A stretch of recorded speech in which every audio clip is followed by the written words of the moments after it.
বাংলাদেশে ফের গুলিবিদ্ধ হলেন এক ভারত বিরোধী ছাত্র নেতা। ওসমান হাদির পর মোহাম্মদ ইউনূস সরকার পরিষ্কারভাবে ভারতের দিকে আঙুল তুলেছিলেন।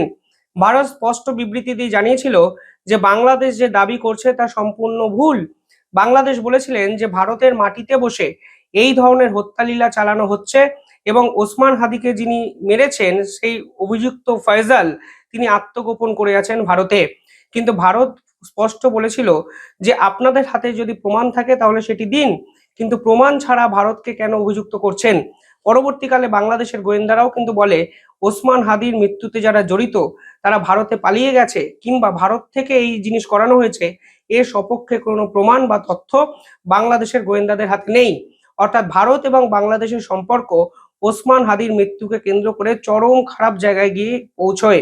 আর এরপর আজ এই ধরনের গুলিবিদ্ধ হওয়ার ঘটনা, যেখানে এনসিপির খুলনা ডিভিশনের প্রধান নেতা আজকে কিন্তু মাটিতে লুটিয়ে পড়েন গুলি খেয়ে এবং শেষ পাওয়া খবর অনুযায়ী তার অবস্থা অত্যন্ত ক্রিটিক্যাল, তিনি হাসপাতালে চিকিৎসাধীন।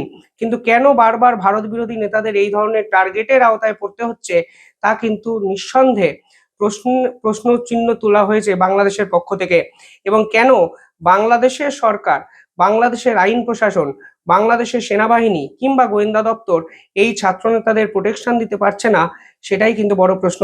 তাহলে কি বাংলাদেশের নিজেদের মধ্যে অন্তর্কলহ এবং অন্তর্দ্বন্দ্বের জন্যই ছাত্র নেতাদের এইভাবে টার্গেট করা হচ্ছে? কারণ ছাত্র নেতারা যে রাজনীতি বাংলাদেশে নিয়ে এসছেন তা কিন্তু অনেক সাধারণ মানুষই মেনে নিতে পারেনি, এবং না মেনে নিতে পারে ছাত্র নেতাদের বিপক্ষে তো ক্ষোভ বাড়ছে বাংলাদেশে।